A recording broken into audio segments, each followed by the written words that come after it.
ইরানে আর বোমা ফেলো না, ইসরায়েলকে সরাসরি হুঁশিয়ারি দিয়েছেন ডোনাল্ড ট্রাম্প। এই যেন যুদ্ধবিরতির পর নতুন আরেক উত্তেজনা। 11 দিনের রক্তক্ষয়ী সংঘাত শেষে ইরান ইসরায়েল বিরতি কার্যকর হলেও পরিস্থিতি একেবারে স্থির নয়। সর্বশেষ ডোনাল্ড ট্রাম্প এক কড়া সতর্কবার্তা দিয়েছেন। সামাজিক যোগাযোগ মাধ্যম ট্রুথে তিনি লিখেছেন, ইসরায়েল বোমাগুলো আর ফেলো না, এটা একটা বড় লঙ্ঘন হবে। এখনই তোমার পাইলটদের ঘরে ফিরিয়ে নাও। ট্রাম্পের এই বার্তা আসে তখনই যখন ইসরায়েলের প্রতিরক্ষামন্ত্রী এবং উগ্রপন্থী নেতারা ইরানের রাজধানী তেহরানে নতুন হামলার হুমকি দিচ্ছিলেন। ইসরায়েল বলছে যুদ্ধবিরতির পরও ইরান ক্ষেপণাস্ত্র ছুড়েছে, তবে তেহরান সেটা সম্পূর্ণ অস্বীকার করেছে। তারা বলছে যুদ্ধবিরতি মানেই শান্তি, আমরা আর কোনো হামলা করিনি।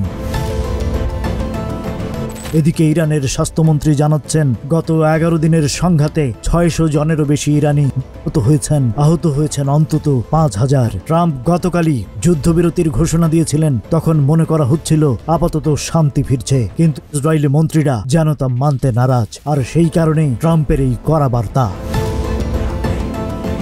ট্রাম্পের ভাষ্য, আরেকটি হামলা যুদ্ধবিরতির সরাসরি লঙ্ঘন হবে। তবে প্রশ্ন হলো, এই হুঁশিয়ারি মানবে কিনা? যুদ্ধবিরতি থাকবে নাকি নতুন করে আগুন ছড়াবে? Rajib Raihan, news flash 71।